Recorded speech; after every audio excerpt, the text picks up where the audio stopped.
Welcome to everybody that's here. Welcome to the crew joining us in the virtual world of YouTube. You're still missing out on real community right here. We are in the Luckypot, and we finished the big crazy question of election, which probably led to more questions than actual answers for many people if you really sat down and listened and thought about some of the things. This week, what I will say is make sure that you come up here after the service. There's a bunch of papers in here and some pens. Put some more questions in because we're starting to run low and we're literally each week pulling out a new one. So the big series is cut down, done. This week is the big, weird, crazy question that you have to answer to your neighbor. Are you ready? I'm giving you 1 minute and 34 seconds to answer to your neighbor. Tell me about them Nephilim people. Ready? The Nephilim. Go. I got to get the whiteboard out so we can write a few things down.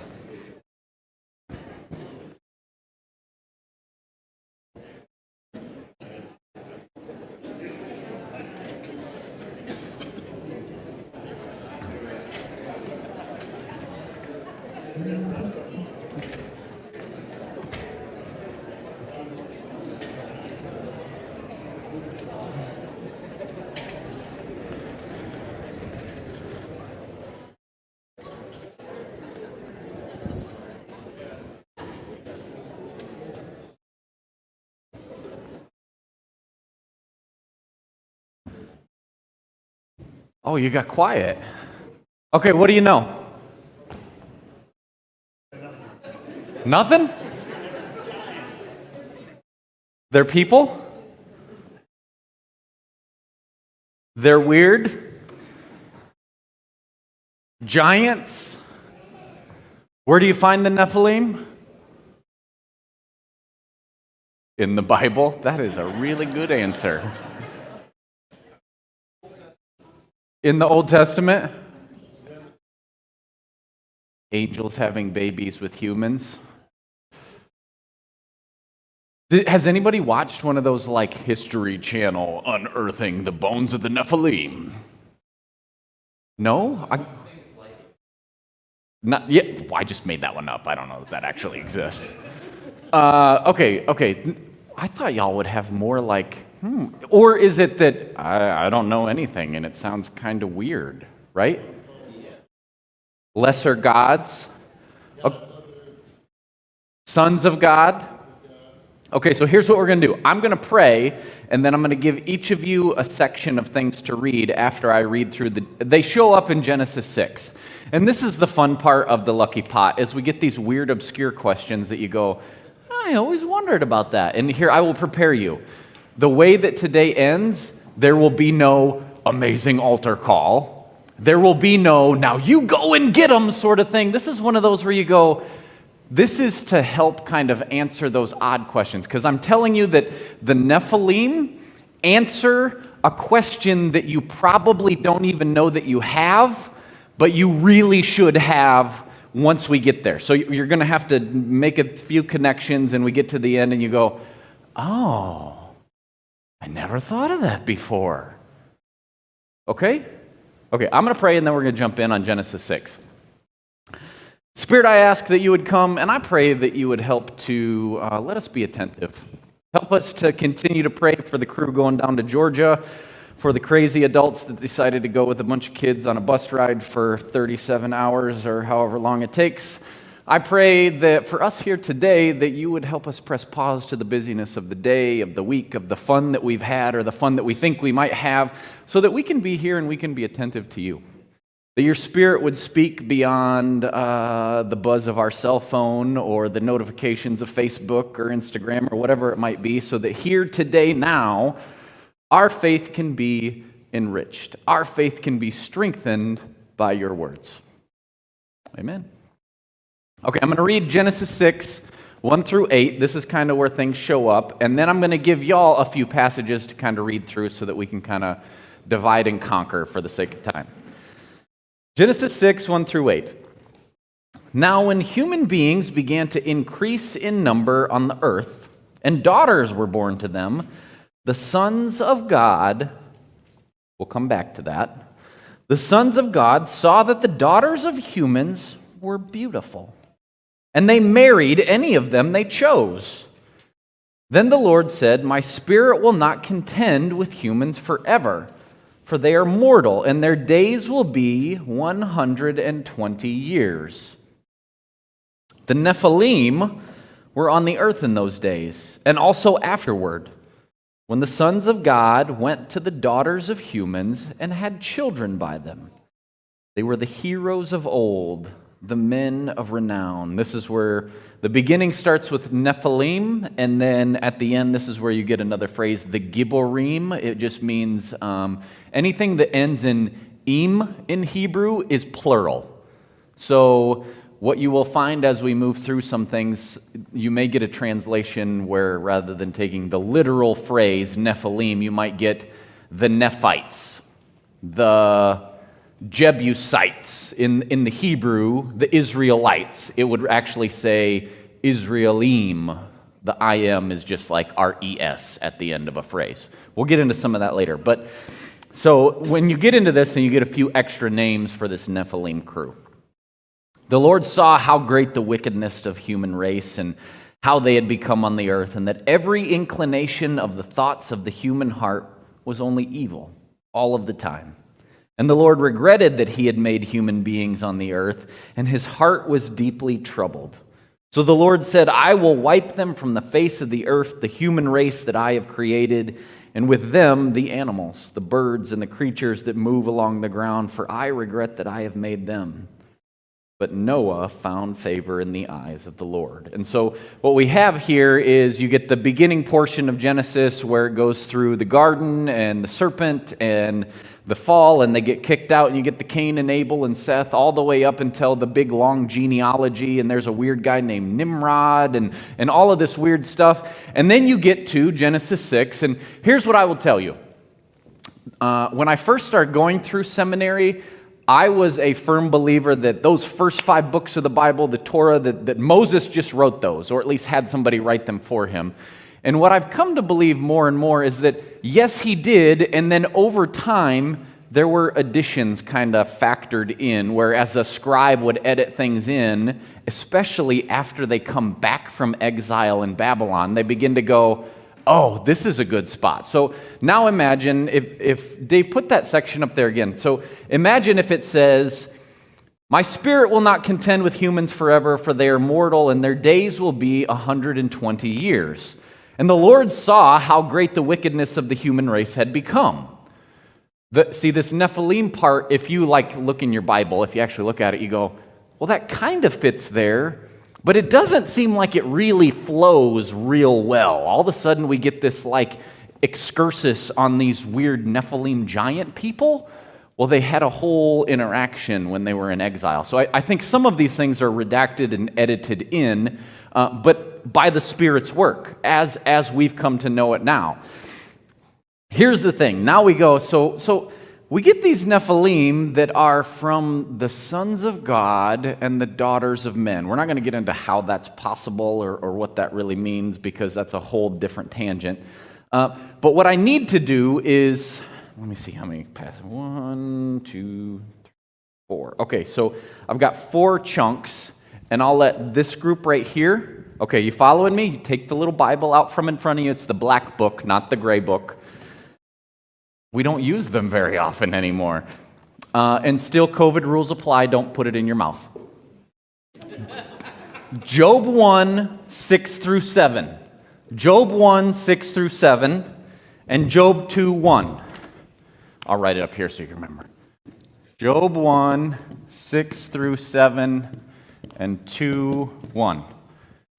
Now, you crew right here, you get Job 38, 4 through 7.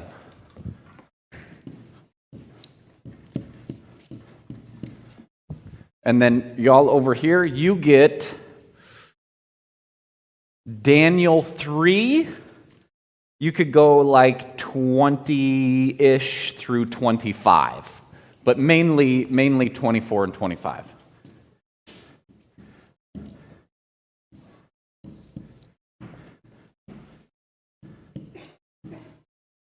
And then the rest of you over here get Deuteronomy 32, 7 through 9, but you could read the beginning portion. 7 through 9 is the important part. Deuteronomy, no, I will not spell that. What did I say, 38? 32, 32. Go ahead, you go ahead, start reading it and looking at it, and then we'll come around and get some thoughts from it.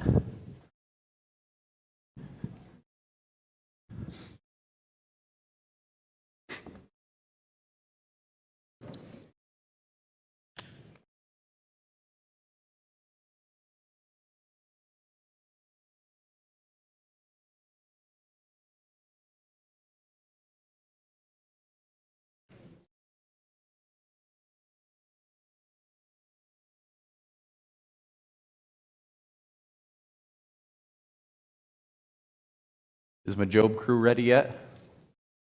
Okay, I'll read some of this so everybody knows where we're at, and then you have to tell me what you hear. Job 1, 6 through 7, and 2, 1 through 2.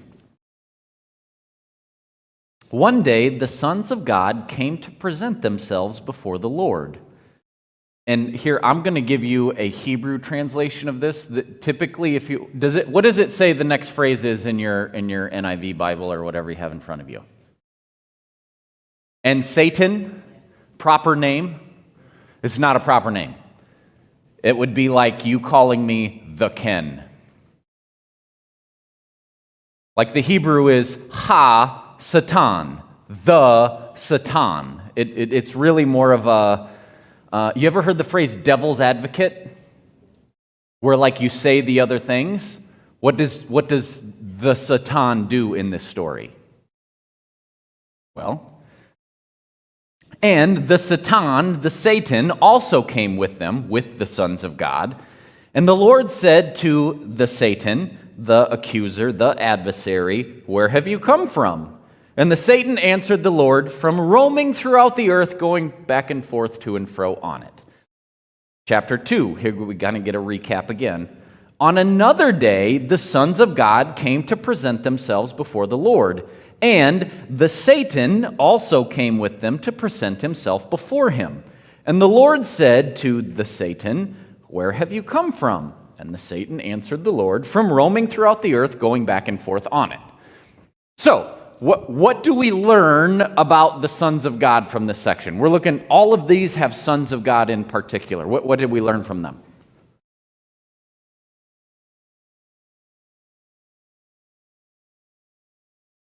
It does. Wow. Angels is wrong. The Hebrew word for angel is melech. This is not the same word. This literally says the B'nai of Elohim, the sons of God. So you have the angels came. Most of you? Does anybody have a different translation? You wouldn't have this because you're not reading the same passage. I give you other passages. Okay, so what we have here is sometimes we have this where they call them angels, but they're not.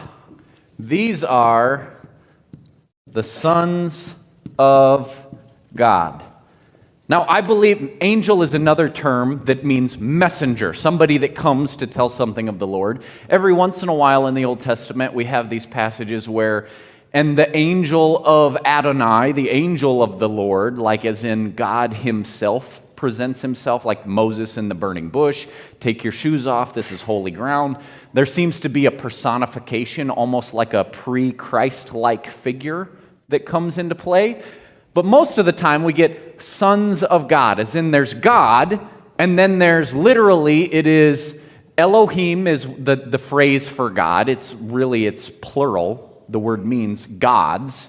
But when used of the God, Most High, Elohim, then you also get Elohim's Elohim. You get these sons of God. Okay, so who are those people? I don't know. Next section. Chapter 38, 4 through 7. Oh, I wrote it on there already, goofy. Okay. This is God replying to Job after Job has kind of had it out with all of his friends, and he's like, I haven't done anything wrong. And God comes to Job and says, where were you when I laid the earth's foundation? Tell me if you understand. Who marked off its dimensions? Surely you know. This is one of those, like, if you're a parent in the room and you have those moments where you're like, how's that bowl of cereal? Good. Oh, how much did it cost? You don't know because you never bought anything in your life, did you?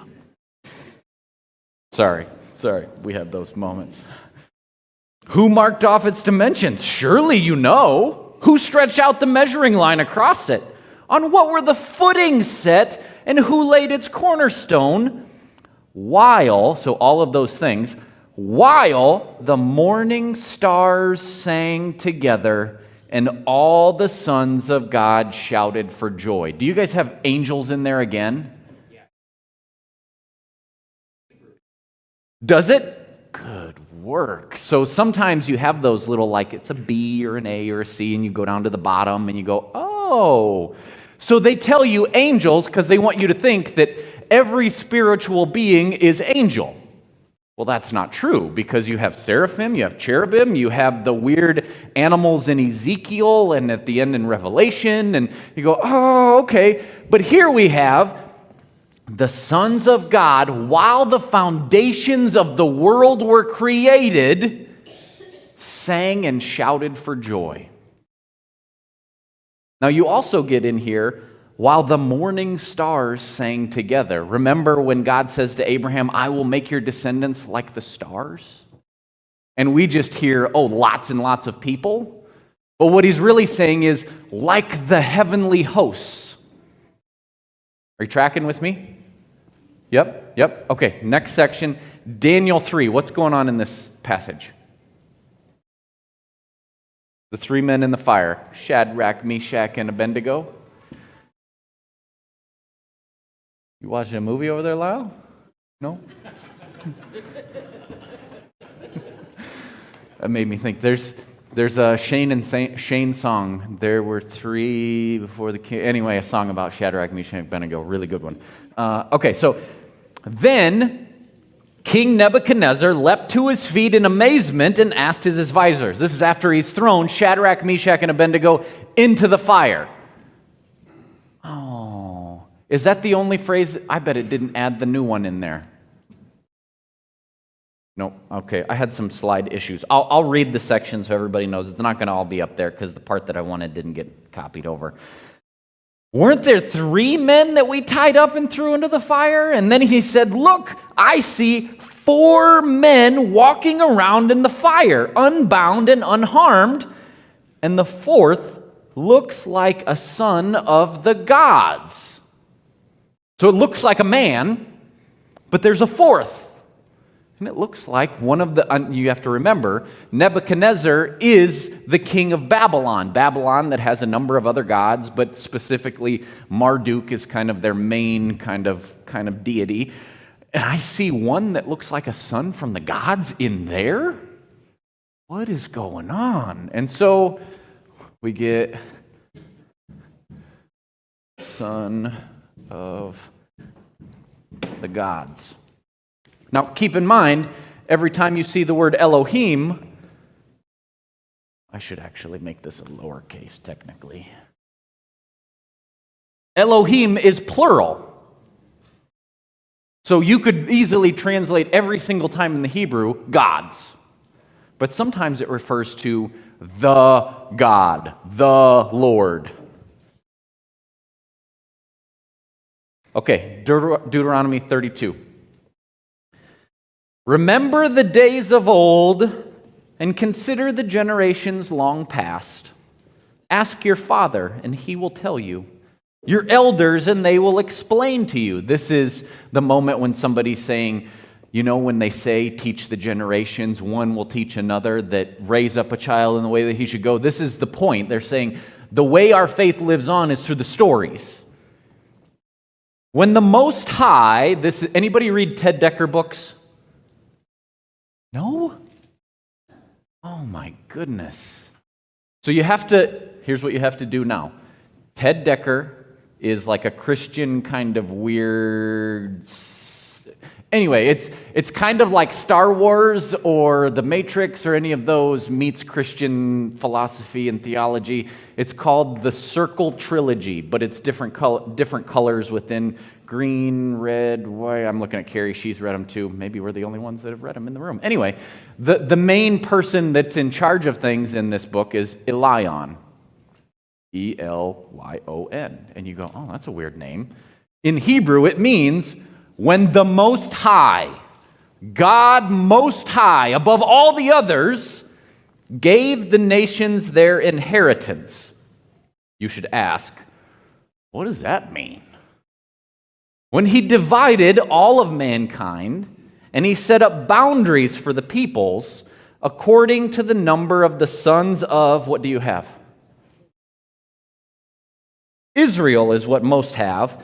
The oldest text that we have from the Qumran caves and the Dead Sea Scrolls actually has sons of God. Now, ask yourself, what are they talking about in this scene? When he divided up all of mankind and set their boundaries,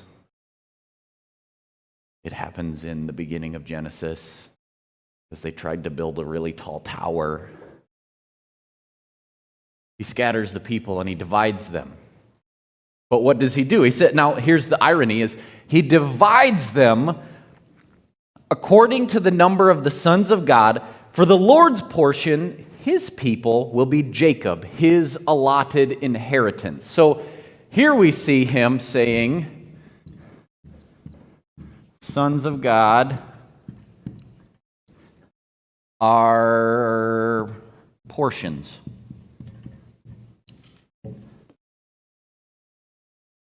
This makes more sense when you read through the book of Daniel and you go, the prince of Persia?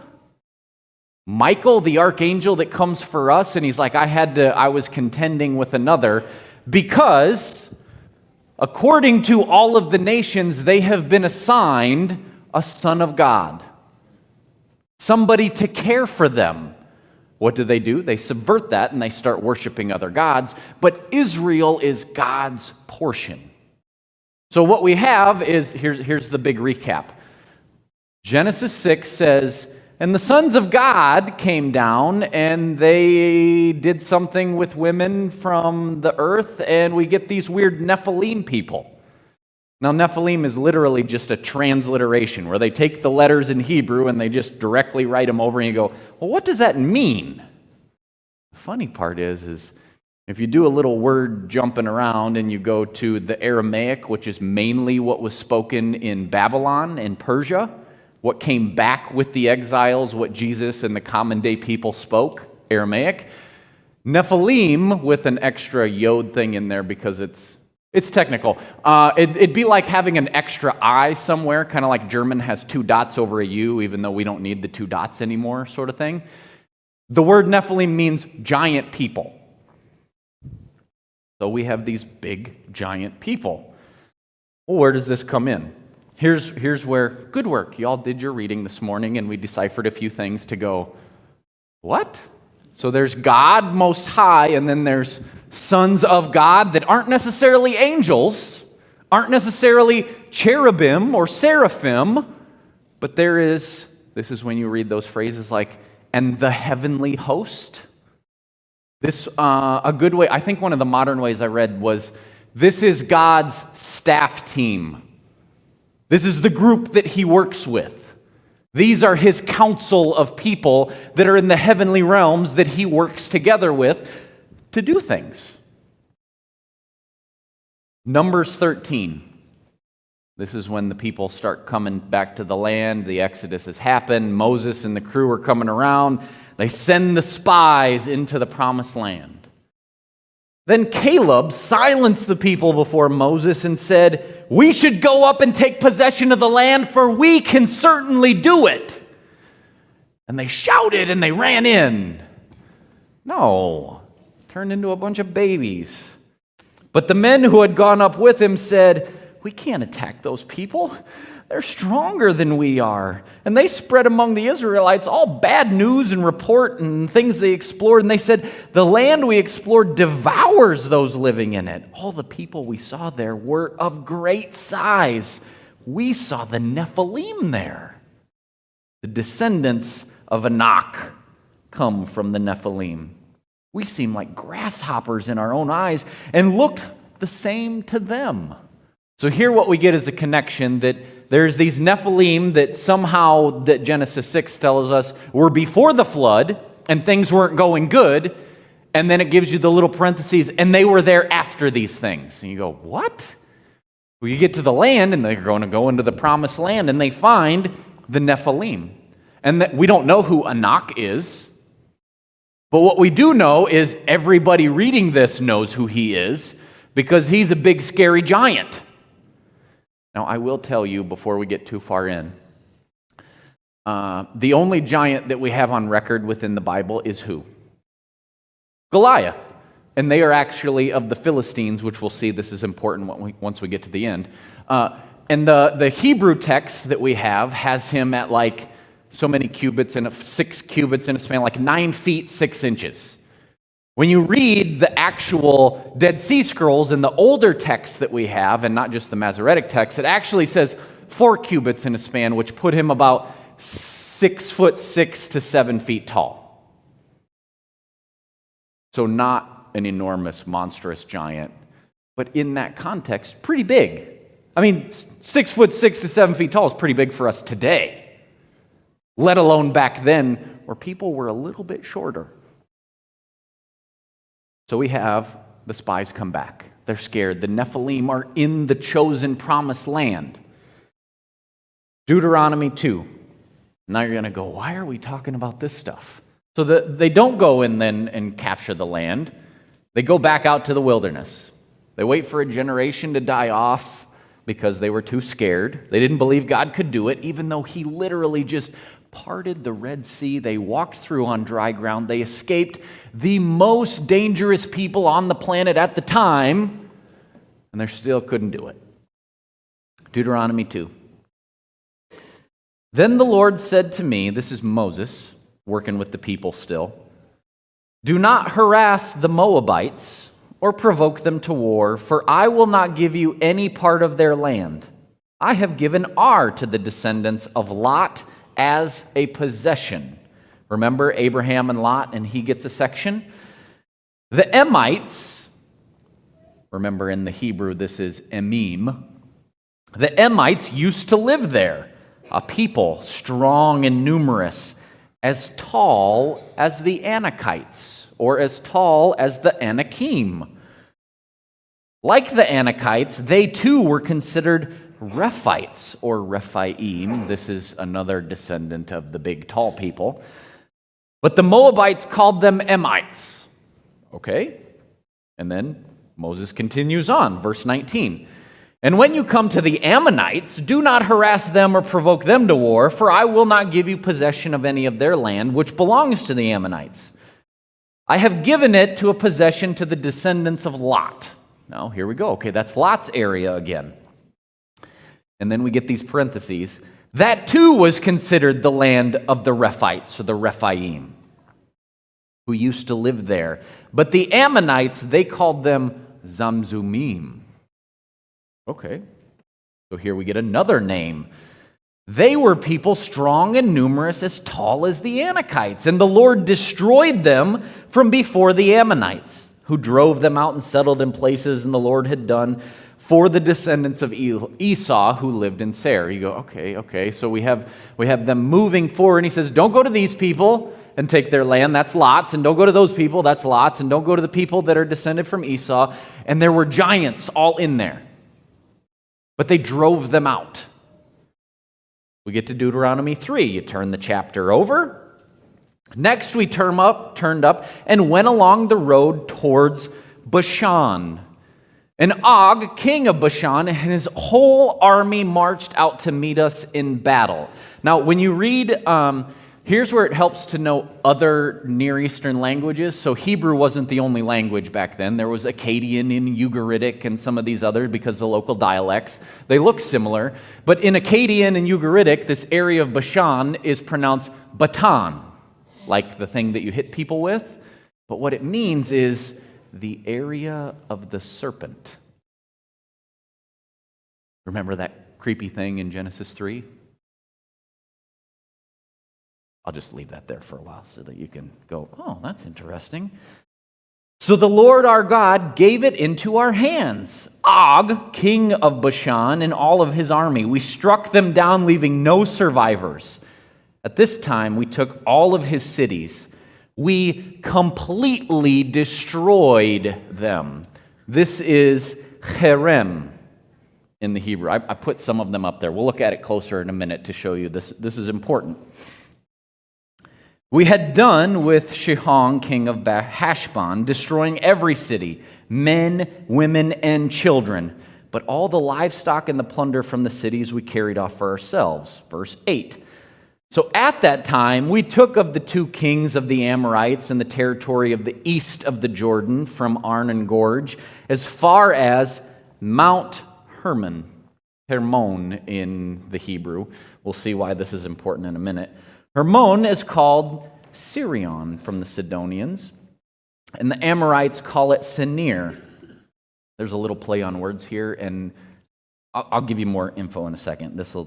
If you like Lord of the Rings and J.R. Tolkien, this is where you go, oh, you should think of the land with Mount Doom and Sauron, because you just heard, what did they call him there? There's some things in here that Tolkien goes, how can I write the story of the people of Israel back into some sort of fantasy that people would want to look at? We took all the towns on the plateau, all of Gilead, which is the southern part, all of Gilead, all of Bashan, as far as Sakah and Edrei, and the towns of Og and the kingdom of Bashan. And then it gives you, these are these little parentheses that give you like reasons.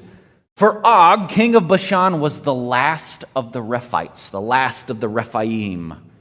His bed was decorated with iron and was more than 9 cubits long and 4 cubits wide, and is still in Rabbah of the Ammonites. Now you go, why did they tell you that? Well, the irony is they actually have the bed of Marduk, the Babylonian god, was this size. And so it doesn't necessarily tell you Og was that big, but that he had a huge bed in honor of the god of the Babylonians, and that he was a large man. He was one of the Rephites. Now, why does this matter? Dave, give me some maps. Do I got some maps? No, not the maps. Give me the Hebrew thing first, I think.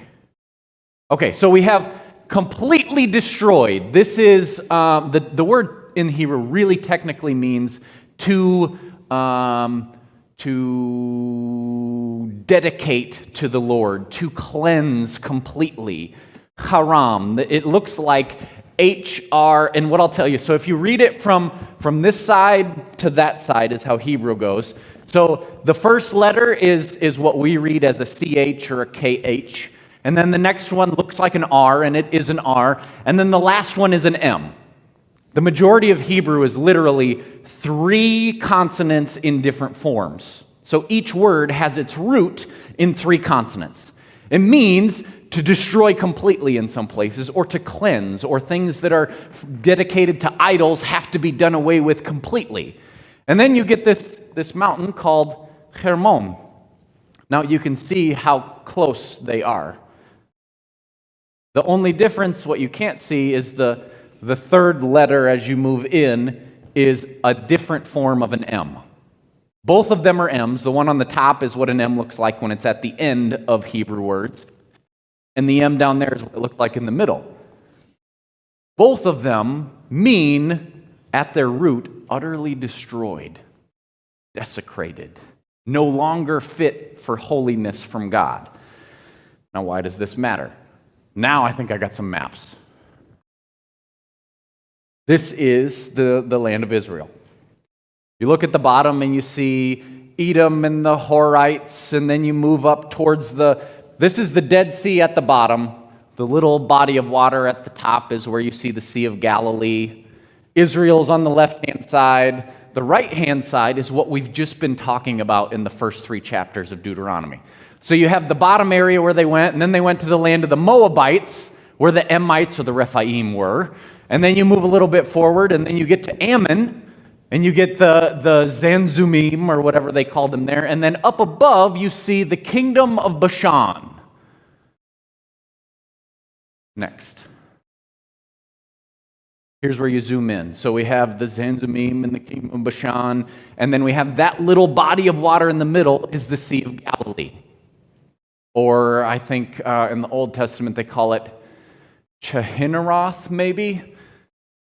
Zoom in one more time. This is what it looks like when you start looking topographically. You can see Mount Hermon up at the very top. Looks kind of scary. Now this is where you go, oh, remember when J.R. Tolkien was writing his book and you had like scary Mount Doom and Mordor in one area, and then you had the other mountain in the nice place down in the south? Well, why? We're not going to get into the whole weirdness of the book of Enoch or intertestamental stuff, but the belief was that was the area that the Nephilim descended to. The cursed mountain. Hermon. The place wholly desecrated. Now, why does this matter? Well, as they move forward, do I have one more in there? I might have one more where you can actually see it. This is New Testament context, where you see right at the bottom of Hermon is Caesarea Philippi, which Jesus goes to. You have Mount Hermon, where I think Jesus goes to, and I'll connect those dots in a second. But what we have to ask is, maybe you've never asked the question about why does God tell Joshua and the people when they go into the land? We've just talked about all the areas that they went around going into the promised land, right? These are the areas you don't get to have that, and you don't get to have that, and you don't get to have that, but that guy in the north, wipe him out. And then come into the land. And when you go there, you haram some people. Not all people, but some of them. Have you ever asked that question? Why does God tell them to kill men, women, and children, everybody? Has nobody ever asked that question? God tells them to wipe people off the face of the earth. The God of love says you go into that place, haram, holy war, kill them all. Oh, that's not very nice. Who does he tell to do those things to? Well, let's look at Deuteronomy 9. Hear, Israel, you are now about to cross the Jordan and go in and dispossess nations greater and stronger than you, with large cities that have walls up to the sky. Why? Who lives there? Remember when the spies went in? The Anakim, descendants from the Nephilim. We're like grasshoppers to them. The people are strong and tall, Anakites, Anakim. You know about them and have heard it said, who can stand against the Anakites? But be assured, today the Lord your God is the one who crosses ahead of you and will be like a devouring fire. You're going into the land and you go, why do they wipe out people? The only people that they completely wipe out are the people that are descendants from Anak. Which are who? The sons of God that come down, cohabitate with women. This is where in the New Testament we get the phrase unclean spirits. The root of unclean means to be commingled, not pure. There's a reason you go through the Old Testament, you go, why do they say you can't have blended fibers? Why can you not? Why is it such a big deal that when the exiles come back and there's that whole area of Samaritans in the middle where they're like commingled, where they're like some people that are pure blood and some people that aren't? Because it's a big deal. God says, go in and wipe out all the people that are the descendants of the sons of God that I did not say were okay. Is this not enlightening to anybody else? You guys are smiling on the inside, maybe? Now the next time somebody goes, well, God killed all those people. Yes, because They were descendants. And now, who are the one people that they didn't kill? David had to do this. The Philistines. Why do you get the story of David and Goliath? It is the prototypical story of God standing before the giant saying, this ain't going to happen. The greatest part of that story is not that he swings his thing and hits Goliath with a rock, but he stands before this giant who taunts them and taunts the God of Israel, and he goes, that's fine. I'm going to kill you and every single person behind you. And Goliath goes, like Goliath said, I'm going to kill you and feed your bones to the birds and the dogs. And he goes, oh, that's funny. Everybody dead. God's going to do it. Why? Descendants of Anak. Descendants of the Nephilim. Descendants of a whole unholy mixture. Here's where you begin to see where things move into the New Testament. Go back to the last map, where you see the Jesus map. Here's where I'll connect the Jesus dots for you. Jesus is in, if you look at the Sea of Galilee on the left-hand side, there's that place called Capernaum. Can you sort of see that? That's where Jesus based his operation, Capernaum. This is where he lived the majority of the time, where they would go in. Mount Hermon is way in the north. This is where the water actually comes from. Comes down the Jordan River, through the little lake of Halah, into the Sea of Galilee, down the Jordan River, into the Dead Sea, where there's nothing. So, Sea of Galilee is I want to say 700-800 feet below sea level maybe, but it still flows down because the Dead Sea is lower. In there, right across, where you see the word Galilee straight across, this is where Jesus goes to interact with the Gerasene demoniac, the one where he goes, hey, what's your name? And he goes, we are Legion. My contention is he wasn't talking to the demons, he was asking the man, what's your name? And the demons respond, we're Legion. We're many.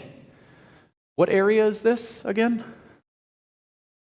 Bashan, where the king of Og lived, where they worshipped the serpent. You catching me now? You're going, oh, interesting. And then you know what Jesus does after he goes over and he tells the legion, get out of that man. And they go, let us go to the pigs. They go into the pigs. And then what do the pigs do?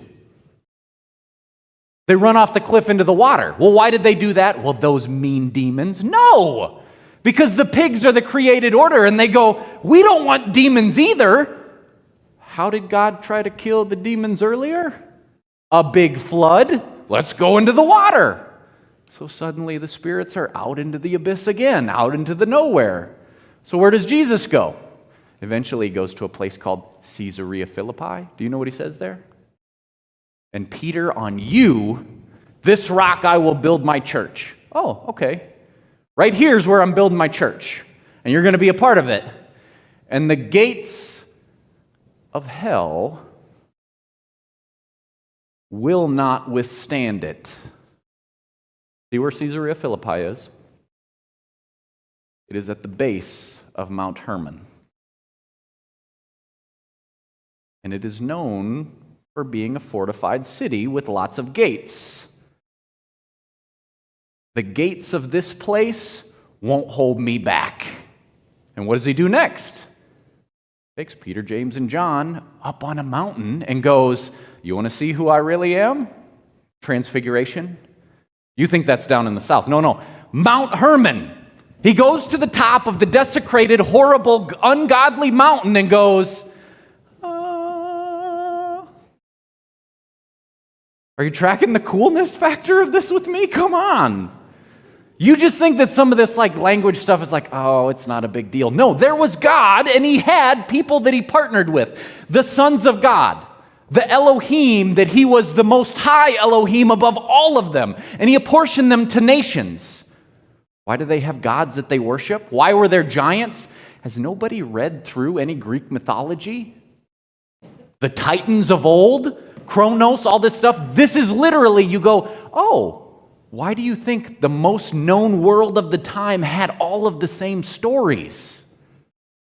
Where did those people go? Well, Peter tells us they go to Tartarus, where they're bound and held. Those sons of God that went down and cohabitated with women, God goes, to Tartarus. Until the day what? We read in Revelation that they will be set free and sent to the lake of fire. But they still have Nephilim, Anakim, Rephaim, their descendants that live upon the land. So what does God do? He says, Moses, go out there and don't worry, your earlier descendants of Lot and of Esau have wiped out those Anakim and Rephaim and sons of the Nephilim on the Transjordan. Move to the north, wipe them out in Og. When you come to the promised land, wipe them out in there completely. Jesus comes and goes, I'm coming for you. I'm coming. He goes to the big mountain, the unholy mountain, and says, here I come. And then what? He set his face towards Jerusalem.